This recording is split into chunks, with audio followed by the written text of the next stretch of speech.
সাম্প্রতিক সময়ে দারুণ ছন্দে আছেন ক্রিশ্চিয়ানো রোনালদো। আরও একবার জ্বলে উঠলেন ঘরের মাঠে। দামাকের জালে একাই 2 বার বল পাঠিয়েছেন এই পর্তুগিজ তারকা। তার এমন দুর্দান্ত পারফরম্যান্সে সহজ জয় পেয়েছে আল নাসর। শুক্রবার ঘরের মাঠে সৌদি প্রো লিগের ম্যাচে দামাককে 2-0 গোলে হারায় আল নাসর।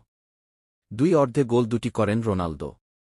ম্যাচের শুরুর দিকেই দলকে এগিয়ে দেন রোনালদো। গোল পেতে খুব বেশি সময় অপেক্ষা করতে হয়নি আল নাসরের দর্শকদের। ম্যাচের 17 মিনিটে পেনাল্টি থেকে গোল করে দলকে এগিয়ে নেন রোনালদো। এই এক গোলের লিড নিয়েই বিরতিতে যায় 2 দল। বিরতি থেকে ফিরে আবারও জালের দেখা পান রোনালদো। ৭৯তম মিনিটে সতীর্থের পাশে কাছ থেকে শটে দ্বিতীয় গোলটি করেন রোনালদো।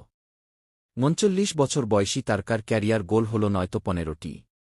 এই বছরে 50 ম্যাচে তার গোল এখন 42টি। এর আগে 56তম মিনিটে 10 জনের দলে পরিণত হয় দামাক।